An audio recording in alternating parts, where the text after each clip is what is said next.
ભારત એક વિકાસશીલ દેશ છે. ભારતીય અર્થકારણ વિશ્વના નકશામાં એક આગવી ઓળખ ધરાવે છે. કારણ કે બ્રિટિશરો પાસેથી મેળવેલી આઝાદી અને ત્યારબાદ અર્થતંત્રને અસ્થિરતામાંથી ઉગારવા જે સરાહનીય પ્રયાસો કરવામાં આવ્યા તે નોંધનીય છે. સ્વતંત્રતા બાદ અર્થતંત્રમાં ઉદ્ભવેલી સમસ્યાઓને દૂર કરી વિકાસ કઈ રીતે સાધવો તે પ્રશ્નના નિવારણ અર્થે આયોજનનો માર્ગ અપનાવવામાં આવ્યો. આયોજનની શરૂઆતથી વર્તમાન સમય સુધીમાં વિવિધ પ્રયાસો હાથ ધરી દેશની સમસ્યાઓને નિવારવા અથાગ પ્રયાસો કરવામાં આવ્યા છે. તેમ છતાં દેશમાં બેરોજગારી અને તેના પરિણામે ગરીબીના ગંભીર પ્રશ્નો છે. ગરીબીની સમસ્યા એ માત્ર વ્યક્તિની જ ગરીબી બનાવતું નથી, પરંતુ દેશને પણ વિકાસના માર્ગે આગળ જતો અટકાવે છે. ભારતમાં ગરીબાઈના વિષયક ચક્રો એટલા જોરદાર રીતે કામ કરે છે કે તે વિકાસની બધી અસરો ધોઈ નાખે છે અને દેશને ગરીબ રાખે છે.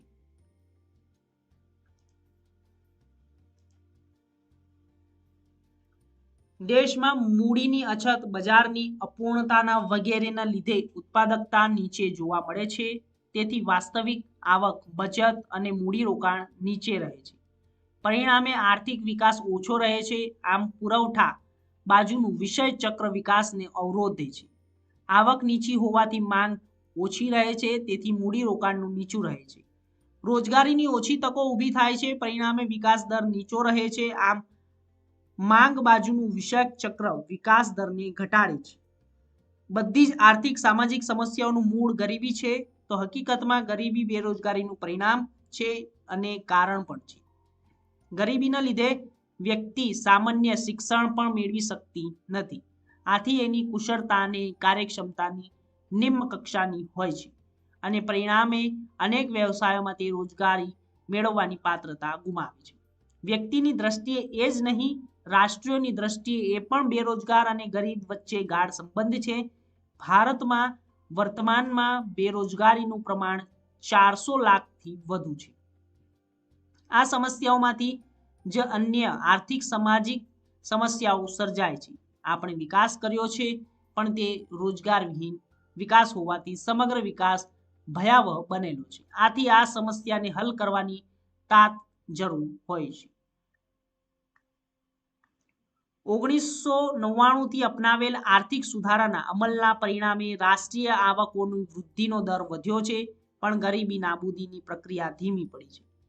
કહી શકાય કે અત્યારે હાલ 2023-24 ની અંદર આંકડાઓ પ્રમાણે વર્લ્ડ બેંક અનુસાર ગરીબીનું પ્રમાણ ભારત દેશની અંદર ઓછું જોવા મળ્યું છે અને ભારત દેશ હવે પ્રગતિના આરે છે.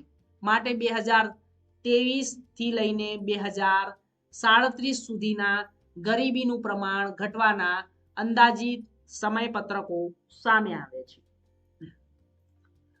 અદ્યતન ટેકનોલોજી અનિવાર્ય બની, એટલે કે અકુશળ શ્રમિકો તેમજ નાના ઉદ્યોગો અને કામદારોને રોજગારી ગુમાવવાનો વારો આવ્યો હોય તેવું લોકો સમજતા હતા. પરંતુ તેના કરતાં હવે વધુ એડવાન્સ ટેકનોલોજીથી લોકો વધુ એડવાન્સ બની રહ્યા છે. સાથે સાથે હવે રોજગારીના દરો પણ અને તેની વૃદ્ધિના દરો પણ વધી રહ્યા છે.